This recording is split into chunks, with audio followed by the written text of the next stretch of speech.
lírico e as suas relações de alteridade com as outras figuras que comparecem no espaço da criação lírica, velhos e o corpo. A paisagem do primeiro poema, aliás, a paisagem do primeiro verso é a natureza, que permite que o tempo seja apreendido como aquele que tece fios de prata na face do entardecer. Essa escolha evidencia a atuação de Héspera, deusa do crepúsculo, fertilizadora da natureza e filha de Nix, deus da noite. Essa deusa também é irmã de Thanatos, a personificação da morte. Os arquétipos se imbricam às representações do poema. O sol no segundo verso agoniza e morre, dando espaço à noite, a Nix. O astro celeste também é responsável por agonizar nas caixas de remédios, em um paradoxo mortífero e de busca pela sedação da dor. Os velhos, figuras experientes, às quais trazem-se a trajetória finda da vida, tomam a menta, símbolo do frescor da própria melancolia. Esse sentimento expressa a perda do ideal de si mesmo no mundo.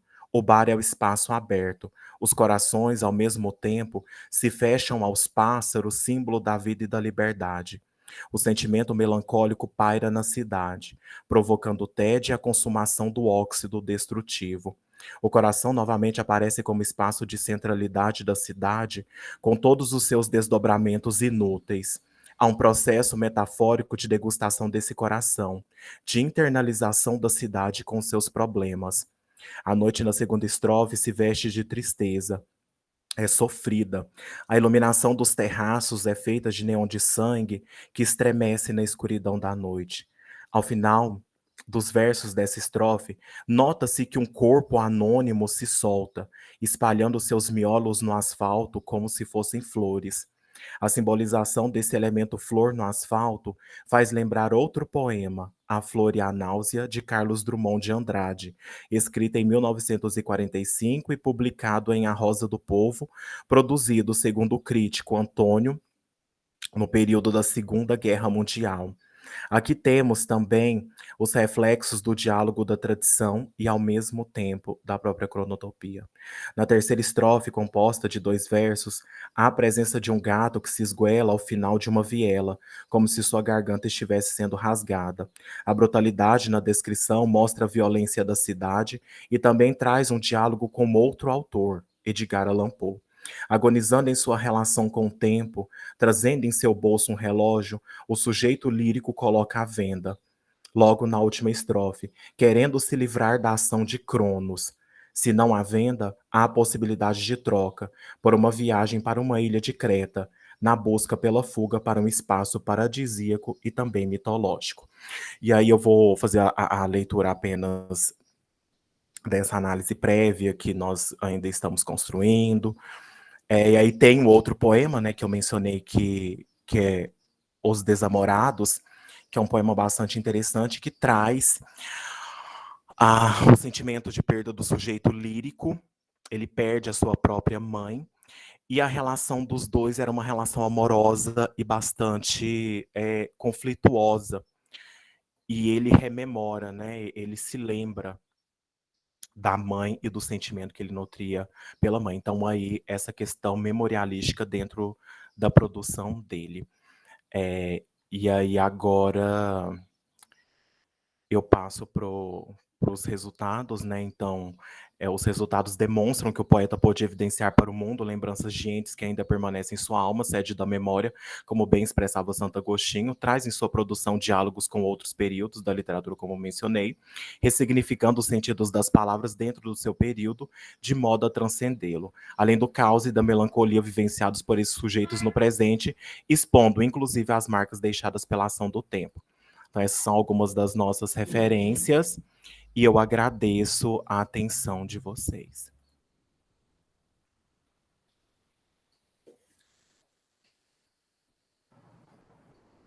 Fábio, muito obrigada. Muito obrigada. Eu fiz um comentário aí a respeito enquanto você fazia apresentação de seu trabalho, Na verdade, é uma citação, é um livro, não sei se você conhece, Fábio,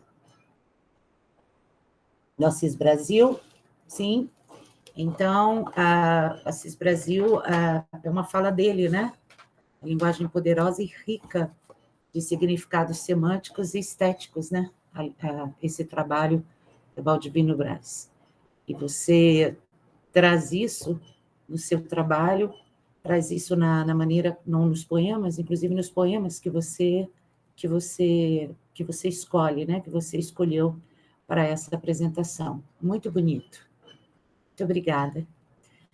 Vamos acolher agora a nossa próxima pesquisadora, que é a Letícia Rocha Gonçalves. Letícia, é com você. Você tem até 20 minutos, tá? Por favor, pode ficar à vontade. Fábio, obrigada de novo. Boa tarde, né, a todos e a todas aqui presentes.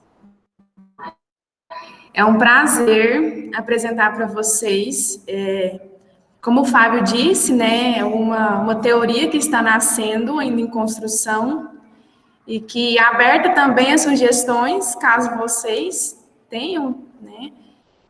Então, vamos lá. Vou compartilhar com vocês a tela. Eu posso, Fábio, compartilhar? Deixa eu fechar aqui. Um minutinho. Ah, tá.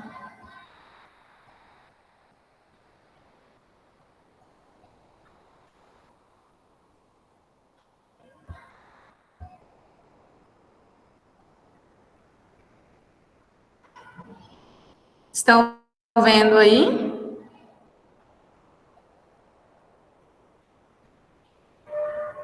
Sim. Sim. Começou, Letícia. Então, meu nome, né, Letícia Rocha Gonçalves, sou egressa do curso de Letras do campus de São Luís de Montes Belos. Sou graduada em Pedagogia pela Faculdade Delta. Também, agora, né, recentemente, no meio do ano, me tornei especialista em docência universitária. Não coloquei porque ainda não peguei o certificado. Mas, enfim, vamos lá. A minha pesquisa, inicialmente, se trata, né, sobre a questão de seguinte forma: a imagem simbólica dos 4 elementos bachelarianos em O Verso Goulart, os poemas dele. Então, vamos lá. Vou começar com a leitura do slide. Resumo: a poética de O Verso Goulart enaltece a ruptura da ciência, imaginação, os seus poemas de caráter surrealista, com imagens ligadas ao imaginário na obra literária. Desta forma, este trabalho propõe uma pesquisa sobre as configurações da imaginação simbólica a respeito dos 4 elementos bachelarianos no livro Antologia Poética, do escritor goiano contemporâneo O Verso Goulart. O aporte teórico principal para sustentar essa tese, esta análise, seria, né, e é a Fenomenologia de Gaston Bachelard, de 1993. Então, assim, a poesia de O Verso Goulart, ela vai além. Ela vai além daquilo que ela é escrita, né? Ela transmite para nós uma subjetividade que no qual, ao mesmo tempo, ela é real, ela é surreal. Ela faz com que nós nos colocamos, né, ali naquela determinada poesia, como um eu lírico, sentindo aquele poema. Então, quando eu comecei a ler sobre Goulart, né, nesse livro, eu fiquei encantada com os poemas dele, e foi um prazer, né, realizar esta análise. A poesia lírica de Goulart possui uma subjetividade em seus poemas, na qual está presente uma êxtase bachelariana no apelo aos 4 elementos da natureza: água, fogo, ar e terra. O surrealismo, que é destacado nesta obra, se inicia na França, tendo como característica criticar a cultura europeia e, assim, da mesma forma, na poética de Goulart. Literatura se transformou, fundando um novo estilo de arte, sendo pintura, música, poemas, entre outros. Então, o que eu pude perceber ao estudar isso? Os poemas que eu já tive acesso, né, o qual eu tive o prazer de ter acesso, não tinham essa característica, né, ligada tão ferrenha, pode-se dizer assim, com o surrealismo. Se nós pegarmos um quadro aí do surrealismo, no qual nós vimos aí, vamos supor, né, uma face distinta, uma face desfigurada, né, que cabe tão bem, que casa tão bem como os poemas de Goulart, que ao mesmo tempo ele faz sentido, porque quantas vezes, né, fisicamente nós não desfiguramos nossa face, mas nós por dentro nos desfiguramos, e que aquilo ali, ele consegue passar essa transfiguração tão bem, tão escrito, tão apaixonante da forma que ele transmite ali para nós. Com o advento da modernidade, após a Revolução Francesa, as artes evoluíram, saindo da tradição e partindo do tradicionalismo, e a poesia tornou um apelo mais vanguardista, com o intuito de realizar críticas sociais, políticas e filosóficas. Até o momento, então, nós tínhamos, né, essa questão do tradicionalismo, no qual seguia-se uns padrões, né, e o verso Goulart não. Ele veio para quebrar todos os padrões, tanto na linguagem, tanto também com as palavras que ele faz, com a estrutura de seus poemas, no qual, né, alguns poemas deles parecem até como se fosse uma dança, né, uma dança sensual, no qual ele vai, ele vem e entra ali dentro de nós. Leitores de poesia.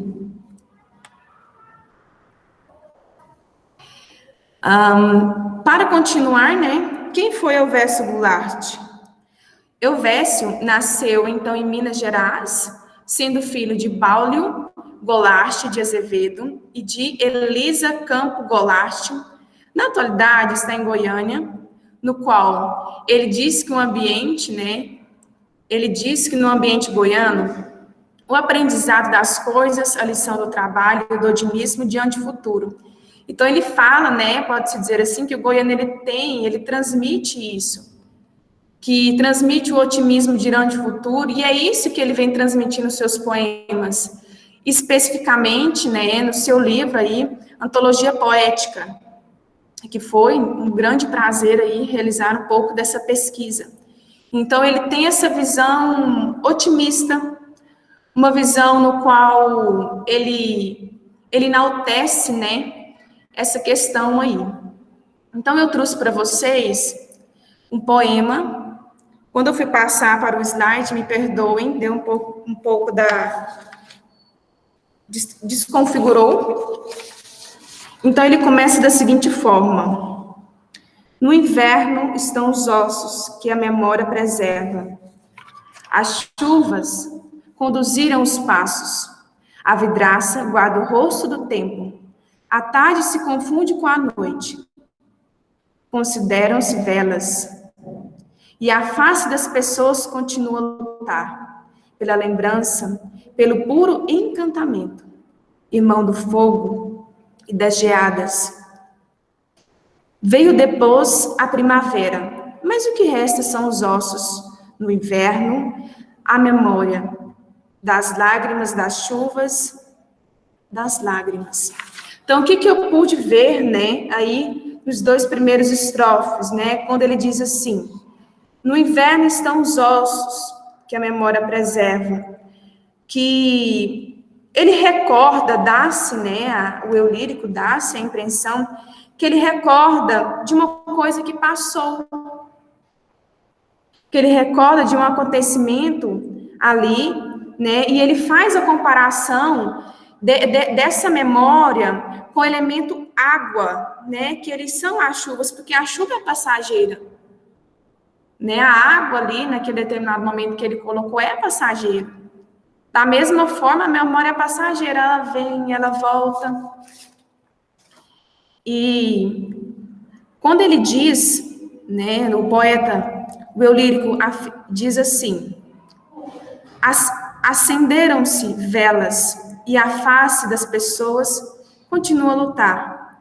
Então, é uma característica, né, que é destacada na poesia, que é como se fosse um desvaneio, como se ele tivesse um sonho no qual, como que eu posso dizer? Como que uma face de uma pessoa continua a lutar? Então, aí há uma presença, né, do surrealismo, que é essa transfiguração, no qual é como se ele recordasse em um sonho aquela face lutando ali, né, naquele determinado momento, tendo essa transfiguração. E quando ele afirma assim, né, o eu lírico afirma assim: irmão do fogo e das geadas. Então, aí eu tenho a presença, né, do elemento do fogo, do elemento da água. E no final, né, ele vem recordando essa memória tão, sim, triste, na verdade, né, que ele termina com lágrimas, com choros. E fechando, né, essa análise desse determinado poema, que ele foi escrito, né, em 1995, retirado da página 22, gostaria de complementar da seguinte forma: na memória de fogo e água, é visível neste poema, quando o poeta enaltece no inverno estão os ossos, que a memória preserva. As chuvas conduziram os passos, na imaginação de que a chuva e o elemento guia em sua jornada, que as lembranças foram parte de um inverno que se passou, que não passa de uma memória que ficou no caminho. Mediante Bose, 1977, o convívio com a imagem dá-lhe um ar de firmeza, certeza. Assim, tal quando Bachelard, de 1994, o elemento água pode surgir na imagem das águas claras e mansas, ou na imagem de águas sujas e agitadas, determinando diversas poéticas no interior do mesmo núcleo elementar do ser.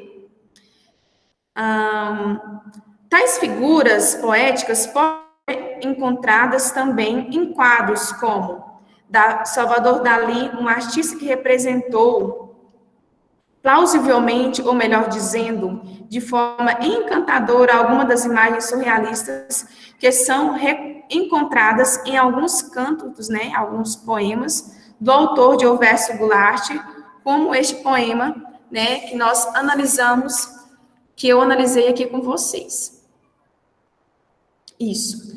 Então, esse, né, é o livro que eu comecei, né, pode-se dizer assim, a analisar alguns poemas. E para fechar, né, minha apresentação com vocês, gostaria de ler a citação de Soares. Na perspectiva de Soares, 2014, a autora afirma que a arte, a poesia, a pintura, cultura, por ser um fruto da capacidade do humano de criar, transmitindo suas ideias, sensação e sentimentos, pode utilizar diferentes formas de comunicação, porque ela tem essa capacidade de ir além da nossa imaginação. Ou seja, a poesia é uma dessas formas criadas com o intuito de nos tocar. Então, ao nós lermos o poema de Goulart e tantos outros poetas, eles têm esse poder, né, de nos tocar, de no nosso interior. E, especificamente, né, os poemas de Goulart, ao mesmo tempo que ele tem-se uma logística, né, uma linha lógica ali, ele é ilógico. E esse que é o belo nos poemas dele, esse é o destaque. E, em especial, né, destacando-se aí os elementos, né, do fogo, da água, do ar e da terra. Então, essas são algumas das minhas referências, ainda em construção. Então, é isso. Foi um prazer apresentar para vocês um pouco da minha pesquisa. Estou aberta a sugestões ao final, quando formos dialogar. Muito obrigada pela oportunidade e gostaria de falar, pode-se dizer assim, que foi a primeira vez, né, que eu fiz uma análise assim a um grupo de estudiosos tão renomados quanto são vocês. Muito obrigada.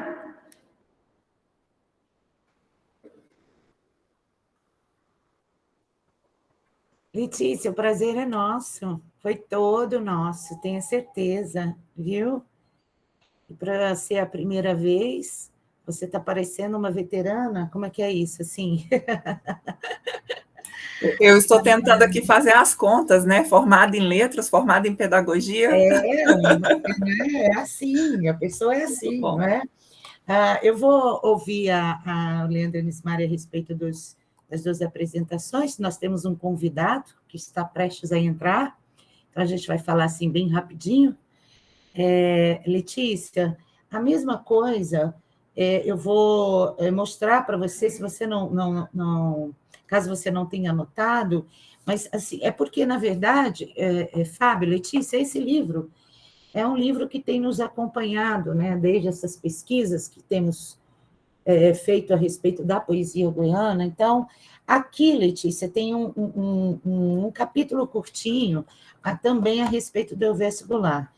E eu acho que você vai gostar muito de ler, porque vem exatamente ao encontro disso que você falou, dessa familiaridade, dessa aproximação que ele tem com o surrealismo, né? Que você citou no seu trabalho, o surrealismo de língua espanhola. E isso ressalta a sensibilidade dele e que você faz tão bem a aproximação, estabelece muito bem a relação com outras manifestações artísticas, para além da literatura, que eu particularmente adoro, não é? E também quero fazer indicação, já que você vai trazer aí, parece-me que o seu xodó aí das teorias é o Bachelard.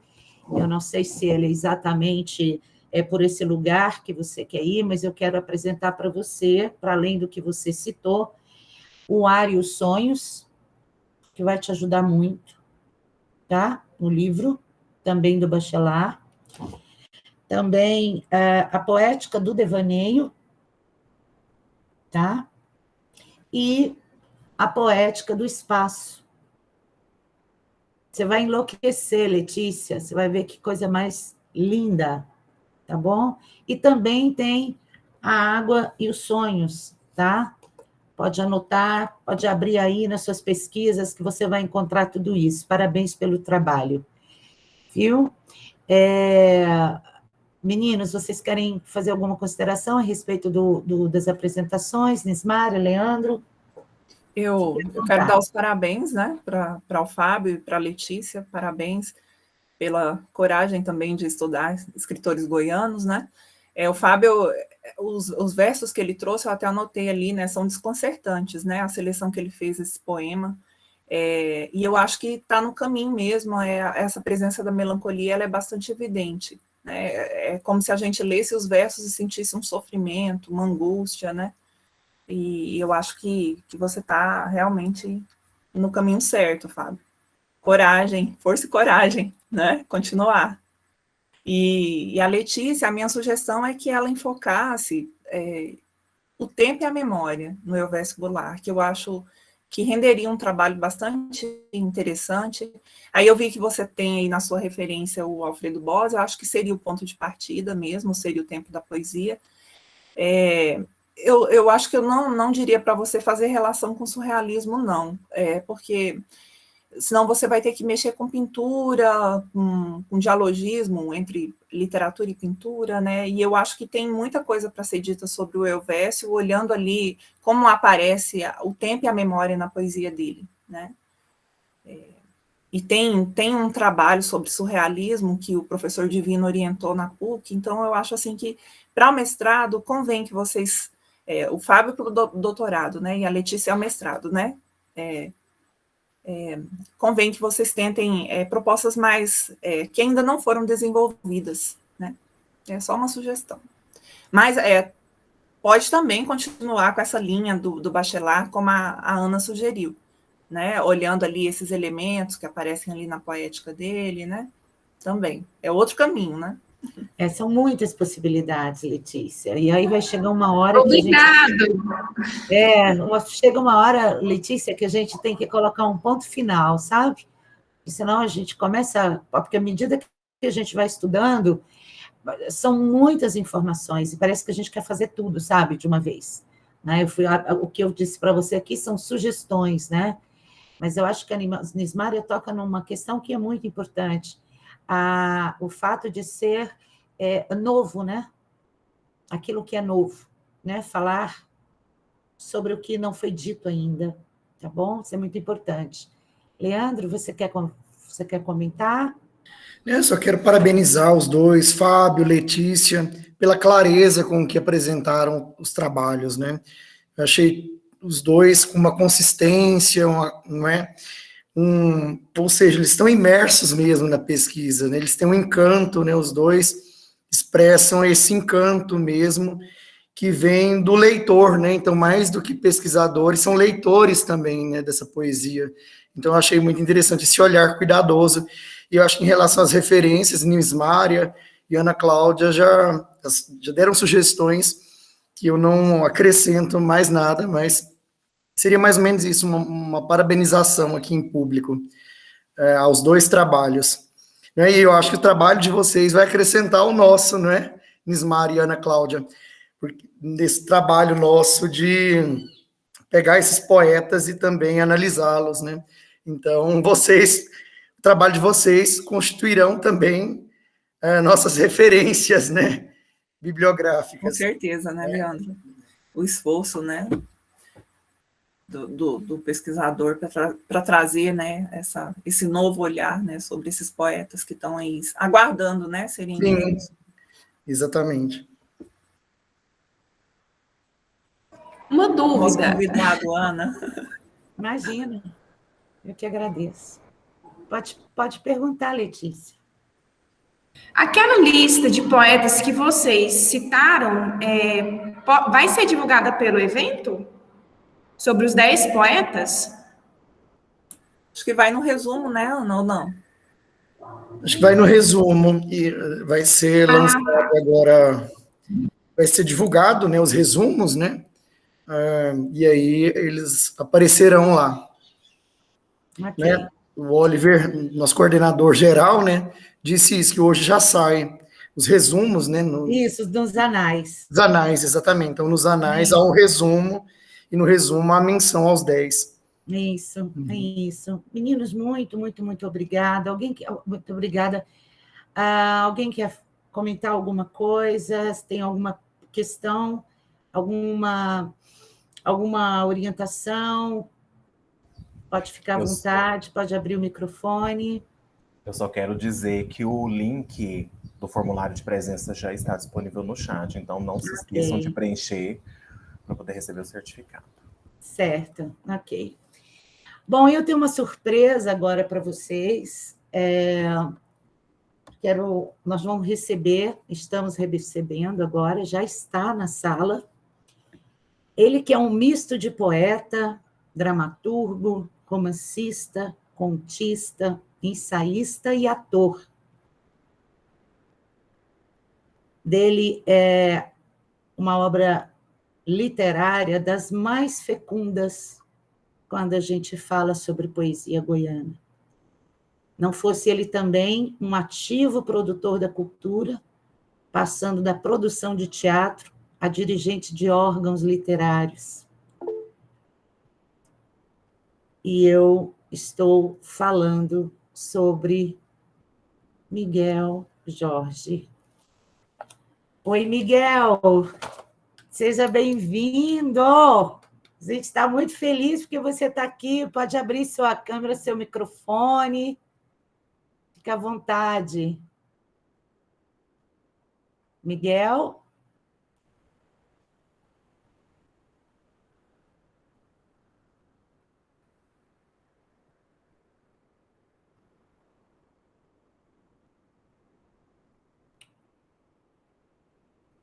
Deixa eu ver se ele está com algum problema, gente.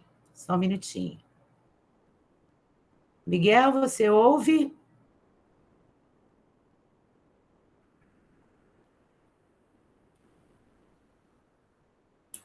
O microfone dele está fechado, Ana. Você consegue ativar o microfone dele, não? Não, eu vou ligar para ele, só um minutinho. Deixa eu ver. Às vezes ele não está percebendo. Abriu a câmera, falta só o microfone.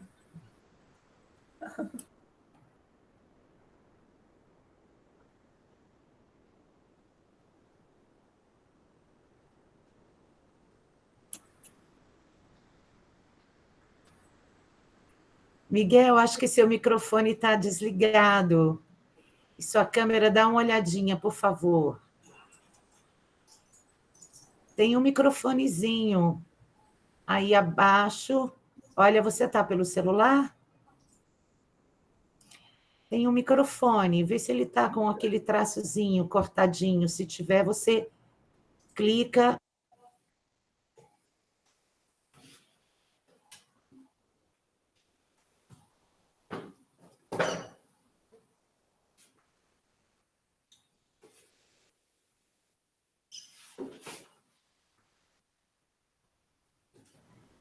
Gente, ele está tentando aqui. Ele vai sair e entrar de novo, tá? Bom, então esse é um momento assim de a gente conversar um pouquinho.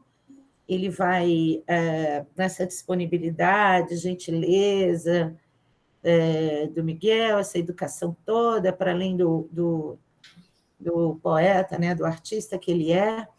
A gente vai bater um papo com ele, conversar um pouquinho. Vamos aí aproveitar, né, o momento dele. Ele também tem um convite para nos fazer a respeito do lançamento do próximo livro dele. Ele vai falar sobre isso também. Aí, entrou. Oi, Miguel! Oi! Deu certo? Deu certo! Eba! Que bom. E aí? Tudo bem? Tudo bem. Bom, Então, melhor tá agora bom. que eu estou com vocês. A gente aqui está aqui se deliciando com a sua presença. E, bom, Miguel, você conhece o nosso trabalho, né? Você tem acompanhado desde a minha inserção, né, na rede, nossos cafés, né, nos nossos papos. Sim, sim. E, assim, muito da sua presença aqui hoje, você sabe que é porque você é um dos autores, né, cuja produção e livro de estreia está ali na nossa década, que é em 1970, na década de 1970. E o seu livro de estreia, Miguel, de poesia, de estreia, né, na poesia, é esse aqui, Os Frutos do Rio. Sim. Não é isso? Do ano de Certo. 1974. Miguel, tem uma história sobre Frutos do Rio que é uma das coisas mais lindas assim que eu conversei com você. Gostaria que você contasse para a gente como foi a concepção dessa obra. Olha, Ana Cláudia, não sei se vocês acreditam em espiritualidade. Então, eu tenho uma ligação muito forte com o Rio Araguaia, que eu chamo de meu mar. Então, nessas minhas idas, sempre no mês de julho, mês de férias para o Araguaia, eu conversava com o Rio. Eu tinha lá meus momentos de conversa, de orações com o Rio. Mas eu nunca pedi um poema ao rio. Eu pedia peixe, eu pedia paz, eu pedia, sabe, tranquilidade para todos que estavam lá, enfim. Bom, depois de alguns anos indo e voltando do Araguaia, eu sempre levava comigo um caderno e uma caneta dentro de uma mochila. E nós estávamos voltando do Araguaia e era ao entardecer, aquela beleza que você vê refletida dentro do rio, o pôr do sol, as sombras, as luzes, as cores. E eu fiquei olhando aquilo ali e, de repente, baixou em mim uma coisa muito estranha. E eu comecei a falar alto. É isso aqui, olha.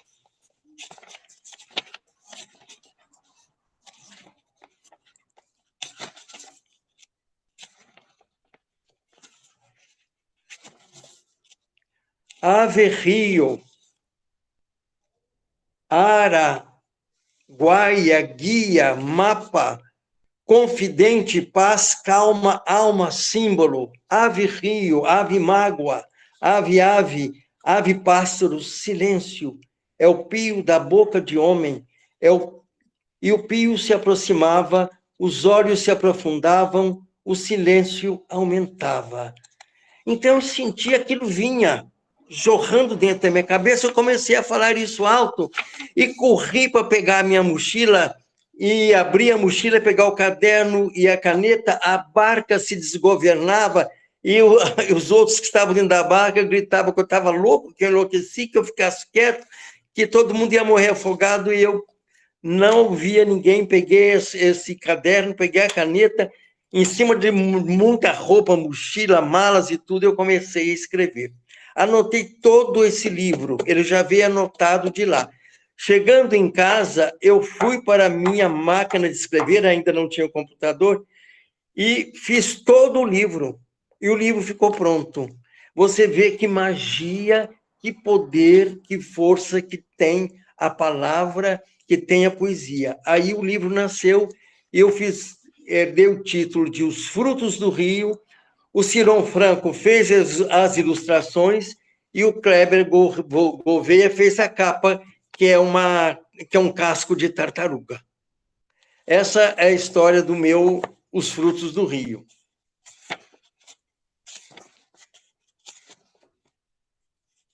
Ouviu? Ouvimos. Ouvimos, maravilhosa. Eu adoro essa história, Miguel, adoro. Tem um poema, quero pedir licença para vocês. Vão pensando o que vocês querem perguntar, o que vocês querem conversar com o nosso Miguel. Miguel, eu quero pedir licença a você. Eu não leio com a beleza, com a sua beleza, com a sua entonação, a entonação e a beleza que você faz, mas eu vou tentar, tá? É dos poemas mais lindos que eu conheço. Obrigado, Ana Cláudia. Chama-se Praia Morta. Ah, sim. Esta praia morta também é fruto do rio, cemitério de gaivotas com seus ais e nunca mais.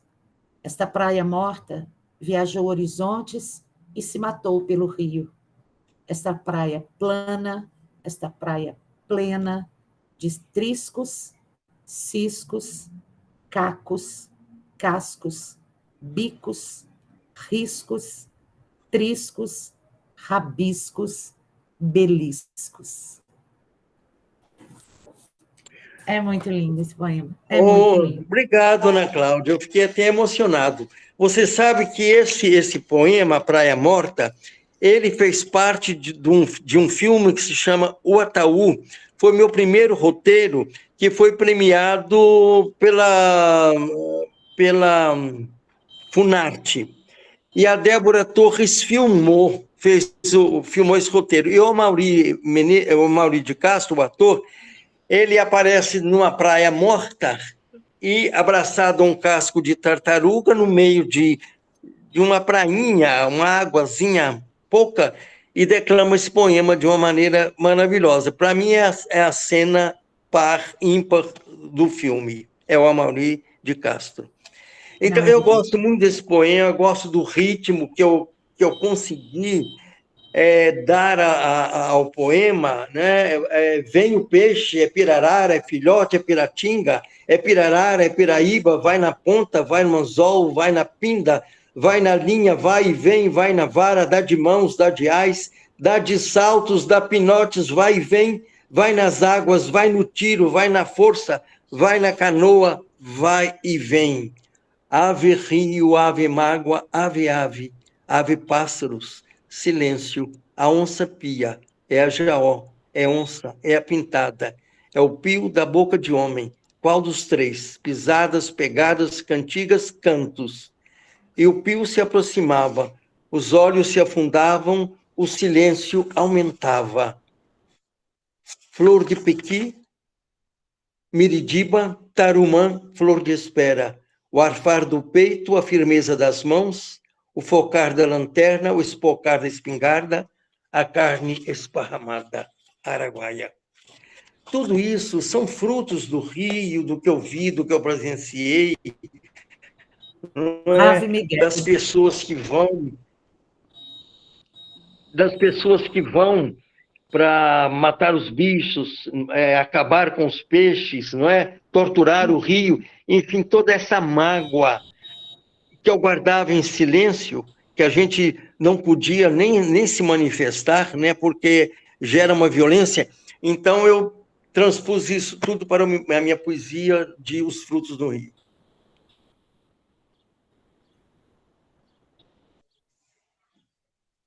Muito lindo. Estou pensando aqui na finitude, né, do tempo e do texto, né, da literatura. Você fala sobre essas angústias em 1974, né, Miguel? Um pouco antes, talvez, disso. Foi. O lançamento é em 1974. E se a gente desconhecesse a idade do poema, a gente diria que esse poema fala sobre angústias que são muito atuais, né? Em relação ao meio ambiente. É verdade. Muito bonito. Meninos, Nismária, Leandro, por favor, fiquem à vontade. Convidados, pessoas que estão aqui na nossa sala, abram o microfone, Miguel, vem aqui para isso. Boa tarde, Miguel. Boa tarde. E aí, estou às suas ordens. E também podem perguntar à vontade. Há uma questão visual, né? Por exemplo, nesse poema Praia Morta, a disposição dos versos, né? E das estrofes também comunicam, né? Elas também comunicam, né? É verdade. Sim. Nós tivemos toda uma preocupação em dar assim também um teor visual, né? Porque naquela época nós estudávamos as vanguardas, que era a poesia praxis e a poesia concreta. A poesia concreta era muito da manchete de jornal, da visualidade das palavras, dos blocos em brancos, dos blocos em negro, não é? E a poesia praxis visava muito a palavra, você tinha que buscar a palavra, você tinha que estudar a palavra. Então, eu fiz os dois, eu usei a da poesia praxis e usei também trabalhar esse livro de poemas. Pois não, estou às ordens. É isso. Boa tarde. Boa tarde. A gente nota muito esse experimentalismo, que é um experimentalismo poético, tanto da palavra quanto do visual, e na prosa também, muita presença de poesia na prosa. Sim, muita. Eu tenho várias curiosidades. Eu gostaria de ouvir o senhor falando sobre se há uma relação entre a metáfora da água, a presença da água na sua literatura, com o erotismo, com o corpo, Ora, com o desejo. É uma coisa assim, é uma coisa assim a ser estudado, porque eu trabalho muito com a água sem eu perceber, não é? Por exemplo, nesse livro agora que eu estou terminando de revisar, de poemas que se chama Os Passos da Cidade, você falou agora, me despertou a atenção. Tem muito de água, eu trabalho com muita água, a força da água, a força da palavra água, as metáforas, os ritmos, né? A busca de outra palavra, enfim. Então, eu fiz também, dentro de uns blocos dos poemas, eu trabalhei a lama que veio de Brumadinho, não sei se lá da barragem de Brumadinho, que invadiu as cidades e matou muita gente, não é há pouco tempo atrás. Então, eu trabalhando muito com esse problema da água, do barro, da lama, da morte, dos gritos. Então, isso está muito presente, sim. Agora, eu não sei se isso tem alguma coisa de erotismo nisso aí, né? Tem alguma, mas pode ser que tenha. Mas isso precisa ser estudado, não é? É isso. A minha aluna no mestrado, ela estudou a metáfora da água na poesia de Miguel Jorge. E aí ela conseguiu identificar relações com o erotismo no trabalho dela, lá no Pós-Li, lá no mestrado da UEG em Goiás. Eu acho importante isso, né? Eu acho que ela chegou numa determinante muito importante e que eu acho que ela deve estar certa, né? Porque eu não me aprofundei para me analisar dentro desse procedimento com a água, mas eu sei que eu trabalho muito com a água. É verdade. Mas essa relação aí com Brumadinho, que também é um outro traço da sua poesia, né? Da sua literatura, que é a preocupação com o social, além da preocupação com a linguagem, com o social. Isso. E é um material Isso muito mesmo. rico para reflexão. Você vê, eu publiquei uma trilogia, 3 romances, com 3 tragédias ocorridas em Goiânia. A primeira, eu acho que vocês conhecem bem, que é o Veias e Vinhos, né? Este aqui é uma edição, a última edição em português, e essa aqui é a edição italiana. Foi traduzida o livro foi traduzido pelo Solimeno Salvatore, que foi motivo de tese de laurea dele lá na Itália, e ele fez a tradução e editou o livro lá, por uma editora renomada da Itália. E o Deck fez a capa e as ilustrações, né? Então, foi o primeiro de uma trilogia. Depois veio um outro que se chama Pão Cozido Debaixo de Brasa. Não sei se vocês estão se lembrando ou se lembram do Césio 137, aquela tragédia que ocorreu a partir do Césio 137, que matou, danificou uma família e muitas pessoas que tiveram contato com o Césio, porque o Césio é de uma cor azul belíssima e atrai as pessoas, não é? Você tem vontade de pegar. E no que pegou, queima, dá uma profundidade em queimadura e a pessoa acaba falecendo. Foi o caso da menina Leide das Neves, né? E tem um terceiro, deixa eu ver se eu acho que... sim, está aqui. O Pão Debaixo de Brasa. Né? O Pão Cozido Debaixo de Brasa foi... Não, esse aqui eu já falei, que foi do Césio. O outro é esse aqui, Nos Ombros do Cão, essa trilogia. Então, Veias e Vinhos, Pão Cozido Debaixo de Brasa, e esse aqui, Nos Ombros do Cão, que retrata cenas da ditadura militar de 64 em Goiás. Né? Então, eu tomo como personagem 2 meninos, um era líder do Liceu de Goiânia e o outro era líder do Liceu de Campinas. E todos os 2 foram torturados e mortos pela Revolução. Então, você tem razão quando você diz que esses assuntos assim me atraem, não é? Porque na minha literatura eu posso esclarecer muito disso, posso chamar a atenção para esses problemas. Enfim, eu acho que no que eu faço de grotesco dentro da literatura, no que eu faço dentro de um clima do absurdo, então acho que essa temática encaixa bem dentro da minha literatura.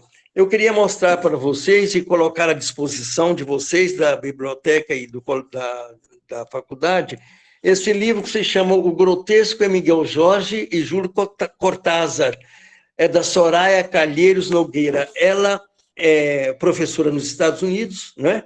Ela é brasileira, mas é professora lá, e ela fez esse trabalho lá com a minha obra e do Cortázar.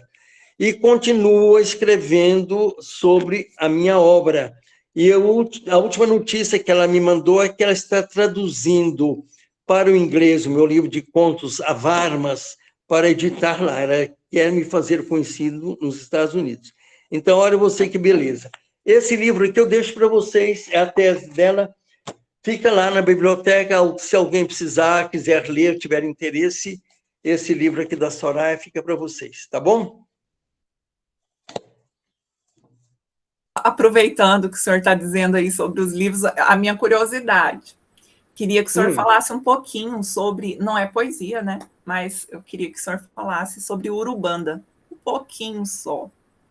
Olha, esse livro de Urubanda, Urubanda é um livro de contos, ele tem muita importância para mim, porque com ele eu comemorei os meus 20 anos de literatura e ganhei com ele o prêmio Hugo de Carvalho Ramos, da Prefeitura de Goiânia, que é muito importante esse prêmio, que esse prêmio existe até hoje. E foi editado, o livro foi coeditado com o Instituto Nacional do Livro. Então, me deu uma projeção nacional muito boa e o livro praticamente já se acha esgotado. Eu achei esse exemplar aqui comigo. E os contos, você falou, por exemplo, do conto Urubanda, que você, não sei se você chegou a ler, mas eu trabalho justamente com isso, com grotesco, forte, com o surrealismo, né? E eu, eu fui ler hoje para falar com vocês, porque tem vários anos que esse livro está quase esgotado, e parou na segunda edição, então eu vi que os contos estão muito atuais, são contos de agora, assim, de uma força, assim, de surrealismo, de grotesco, de absurdo mesmo, não é? Mas que, na verdade, não tem nada de absurdo, é a nossa realidade. Eu trabalho com essa nossa realidade, não é? Mostrando, através do absurdo, uma realidade que a gente acha absurda, não é? Então, esse é o livro. E nesses 20 anos, eu comemorei com este livrinho aqui, falando da minha vida literária, falando dos meus livros. Esse projeto aqui foi projetado pelo pintor Marco Rodrigues, não é? Então, ele é um projeto muito bonito. Esse livro também vai ficar para vocês. E fala de toda a minha vida de 20 anos de literatura, não é? E tem as ilustrações feitas por ele, feitas pelo Ciron e outros pintores. Então, esse livro também, junto com o livro da Soraya, vai ficar para vocês.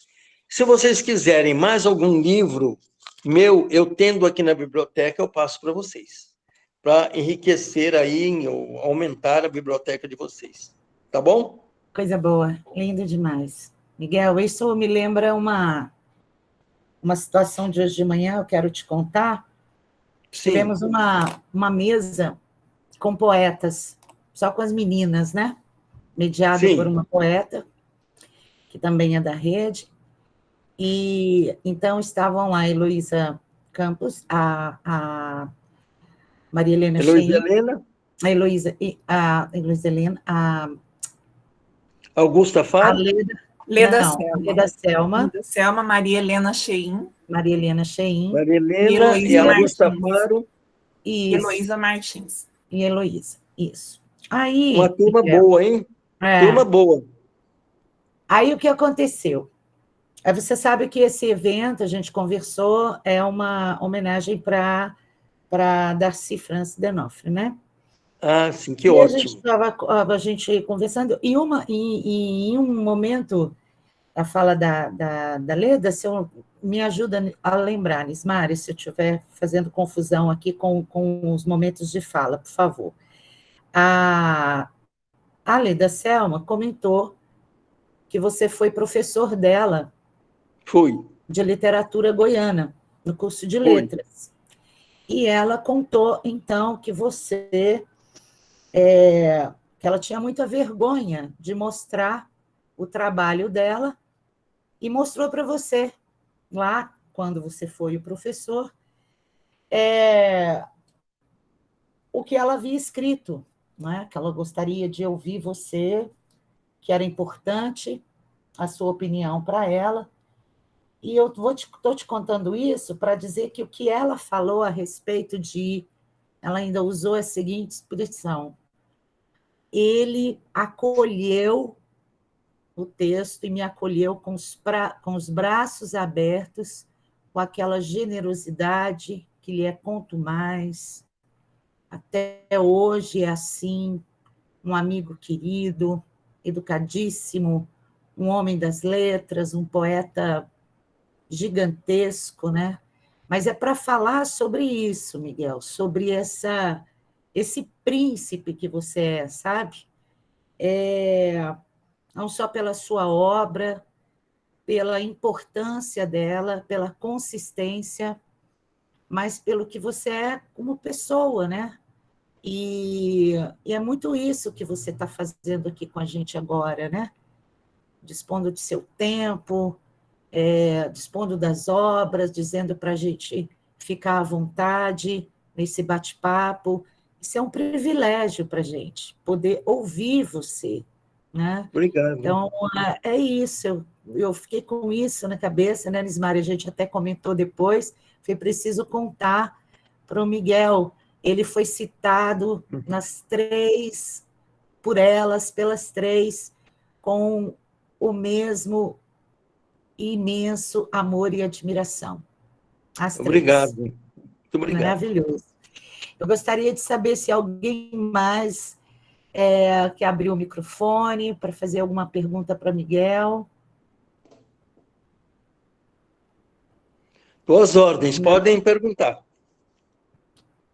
Olha, Miguel, a Rita Alencar, que é uma das pessoas uma das colegas que participa agora aqui na nossa sala, diz que ao ouvi-lo, né, ouvir você falando sobre a construção dos poemas, né, do Frutos do Rio, ouvir você falar e vocalizar poema, é como se ela estivesse vendo o Rio Araguaia. Tá vendo? A fala da Rita Alencar. Que coisa boa, que imagem bonita, né? Que bom. Maravilhoso. A Vanusa Queiroz, ela se lembrou também do Carlos Drummond, com a preocupação do social, com o ambiente da Serra Mineira. Sim, muito importante, o nosso grande poeta, importantíssimo. Ele e o João Cabral de Melo Neto, né? Que aí era o que... Todo um trabalho sobre a seca, plantio, a cana-de-açúcar, as usinas, o homem, enfim. Uma maravilha. Pois não, estou às ordens. Perdão por interrompê-lo. Não, imagino. E aproveitando o gancho do que a Vanusa disse, e do que o senhor também disse, até quando mencionou a questão da poesia concreta, né? Eu gostaria que o senhor nos contasse um pouco mais sobre essas referências, né? As suas referências, as suas leituras, né? Porque o poeta, ele é também um grande leitor, né? Isso. Né? Então, que o senhor nos contasse um pouco sobre esses diálogos com a tradição, com a poesia brasileira, né? Com cânone, enfim. Que o senhor nos contasse um pouco. É só uma curiosidade mesmo. Não, a poesia brasileira é muito rica, né? Eu falei de João Cabral de Melo Neto, uma leitura que eu me faço obrigatória, sempre que eu posso. Eu acho que a descoberta que a gente vai fazendo ao longo da revisão dos poemas, de uma leitura, de uma segunda, de uma dramatização, por exemplo, de Morte e Vida Severina, olha que coisa maravilhosa, e nós tomamos conhecimento que aquilo era um auto de Natal que foi pedido por um amigo dele para o pai da Maria Clara Machado. Ela precisava de uma peça de Natal para montar essa peça, ele pediu ao João Cabral, e o João Cabral fez Morte e Vida Severina, com todas as marcações de teatro. E ela achou aquilo muito difícil e não montou, não deixou para lá. O pai dela ficou muito chateado com aquilo, ficou muito contrariado, principalmente porque ele pediu ao João Cabral de Melo Neto. Foi aí que o Tuca, não é, de São Paulo, resolveu montar essa peça, mas precisava de música e caiu logo nas mãos do Chico Buarque de Holanda. E resultou nessa maravilha que vocês todos conhecem. E que eu não canso de ver e de comentar. Então, mas você pega, por exemplo, uma coisa, os poemas da Cabra, do João Cabral de Melo Neto, né? Você pega a psicologia da composição, você pega os poemas que falam da cana-de-açúcar, do homem, da usina, enfim. É aquela poesia que, a princípio, nos parece árida, seca, igual à seca do Nordeste, mas que, no fundo, tem toda uma melodia, tem todo um ritmo, tem essencialmente uma linguagem, um palavrear buscado, porque poesia é essencialmente buscar a palavra. Se você precisa de uma palavra para um lugar certo, se você não achar, você não completa o seu verso, o seu bloco, não é? Então, falando nisso, nós estudamos as vanguardas, estou dizendo nós, quando nós éramos do grupo de escritores novos do GEM. Então, nós estudamos as vanguardas, estudamos primeiro a praxis, que é uma invenção do Mário Chamy. E ele veio aqui, se hospedou na minha casa, discutimos muito a praxis, mas eu não quis me rotular de nada, nem praxista, nem de poesia com poeta concreto. Eu queria fazer a minha poesia. Aproveitar de tudo, mas fazer a minha poesia. Então, nós estudamos o que é a poesia concreta, nada mais do que manchetes de jornais, a palavra, não é? A frase seca. E a poesia praxis já busca, por exemplo, busca um estudo sobre os espaços poéticos que você vai abranger. Então, você estuda todo aquele espaço, ou estuda toda aquela linguagem, você faz os seus blocos, depois você monta os seus poemas. Então, claro que eu li tudo isso, me aprimorei disso, mas eu fiz a minha poesia, não me rotulei nem poeta concreto, nem poeta praxistas. Mas são grandes poetas, os irmãos Augusto de Campos, do concretismo, e o Mário Chamy, da praxis. Então, depois vem a leitura fabulosa do Drummond de Andrade, que é uma outra visão, né, de poesia dele, uma outra visão da Hilda Rist, da Estela Leonardos, né, enfim. Da Adélia Prado, né, Miguel? Hã? Da Adélia Prado. Adélia Prado, enfim, todos os poetas que... Cora Coralina, a gente não podemos esquecer dos nossos goianos, né? Então, o próprio ele, né, Miguel? Bernardo Leves, que publicou um livro de poemas, A Primeira Chuva, o Afonso Ferreira de Souza, que é um grande poeta, temos excelentes poetas. Enfim, nós estudamos tudo isso, para depois a gente fazer a própria poesia, o próprio conto e o próprio romance. É isso. Okay. E ainda sobre esse diálogo com a poesia visual, o seu livro Calada Nudez, né? Uhum. Explora as imagens, as figuras. Aqui tem uma capa que eu gosto muito, que é do Deck. Sim. Né? E foi um livro bem estudado, bem planejado, e que me deu muito prazer, sabe? Por exemplo, eu vou ler para vocês aqui um dos poemas que se chama Na Desordem do Dia. Vejo-me todos os dias... Não, minto. Vejo-me sempre. Apagados vestígios da memória. Luz vermelha, azul no interior do meu peito. De repente te desmonto, te refaço. Torno a te recompor. Extensão de princípios sem fim. Te instauro e me instauro na passagem de teu ser, leves esperanças inclinadas na direção das frutas. E mais uma vez, frutifico meus sentimentos, descubro-te, alongado sol da noite, pássaro que da rede se levanta, a roçar-me o peito, perfume de teu nome, a esgotar-me, espaço deserto das horas. Vejo-te todos os dias, não, minto, às vezes vejo-te sempre, e sempre és a mesma. Subitamente em brilhos, água, sala de visita, algum nome, mágica canção que se afaga, alguma coisa abandonada, e o dia ou a lua fria que se apaga. É lindo. Eu sou suspeita, que eu amo Calada Nudez. Adoro esse livro. Adoro, adoro todos. Miguel, eu ia pedir Obrigado. exatamente isso para você, para que você escolhesse um poema para a gente encerrar, mas eu acho que você fez agora. Você gostaria de escolher um outro para a gente encerrar esse encontro?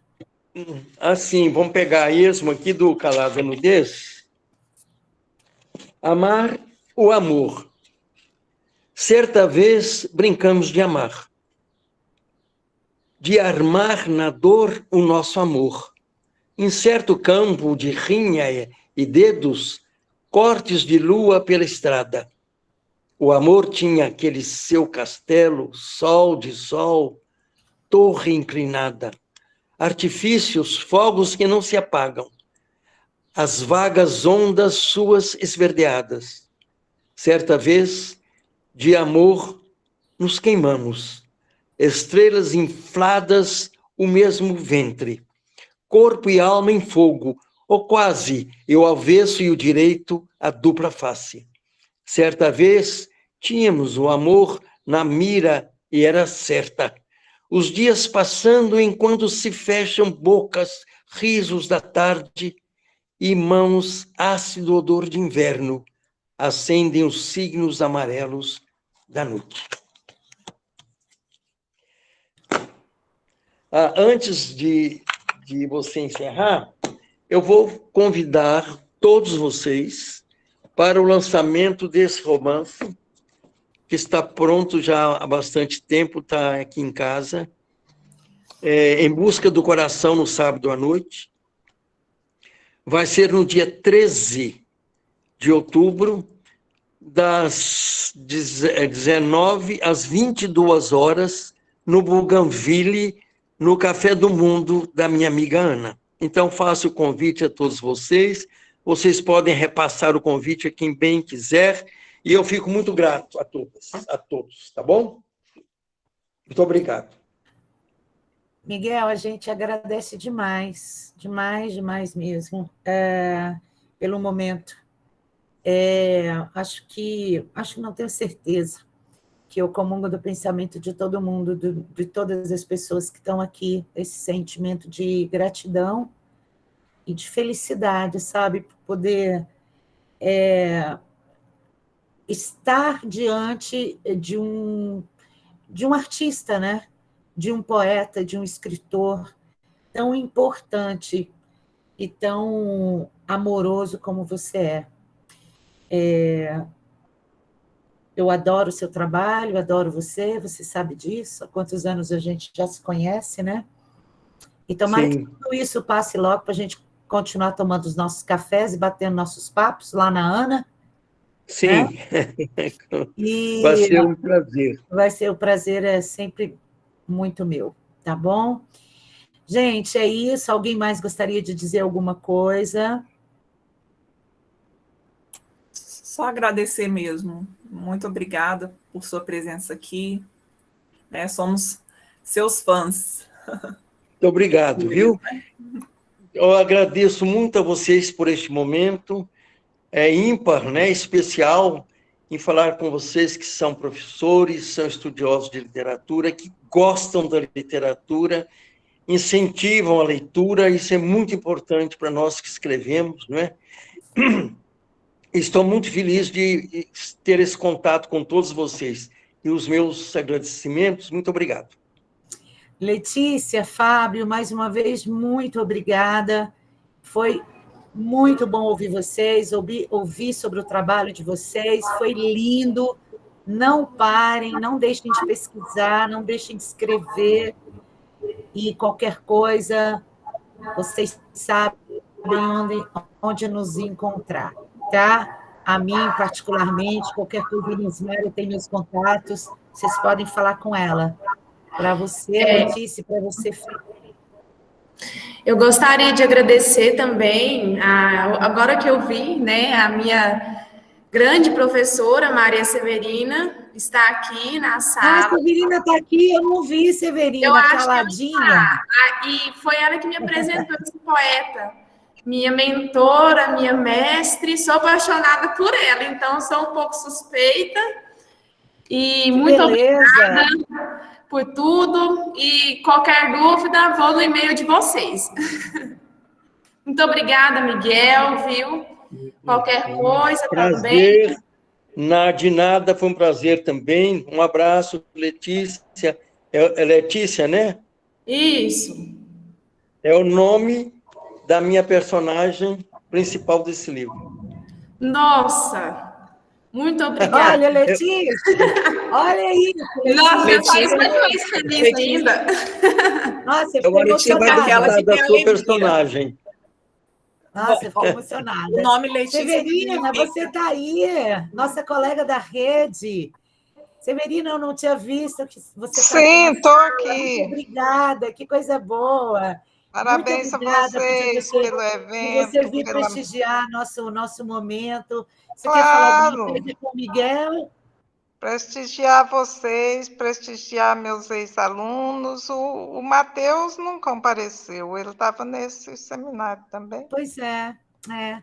Hein, Severina, você quer falar alguma coisa, além disso que você já disse para os seus alunos, para Miguel? Fique à vontade.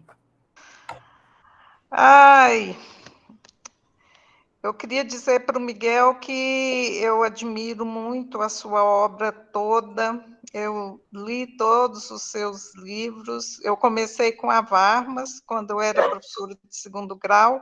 Eu analisei os contos com os meus alunos de segundo grau, e aí pronto, me apaixonei, e aí foi pão cozido, foi veias e vinhos, foi...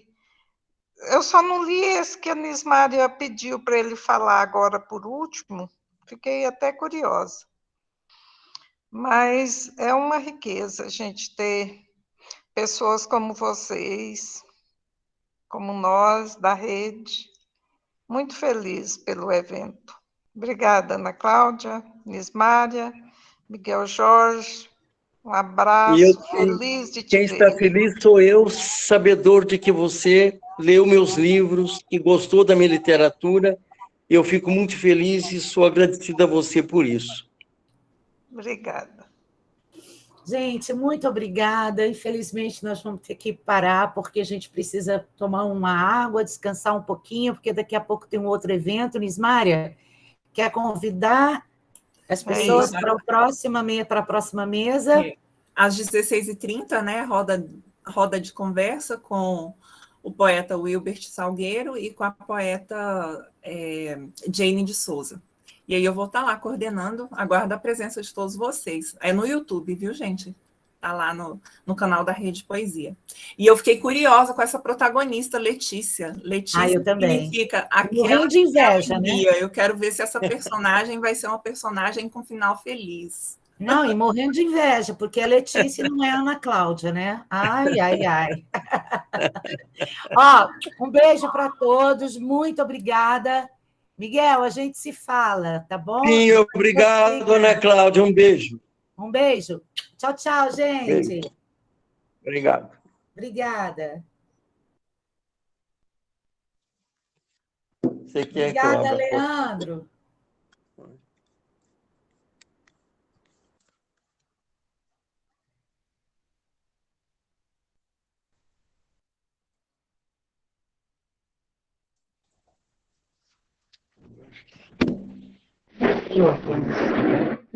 Um pouco.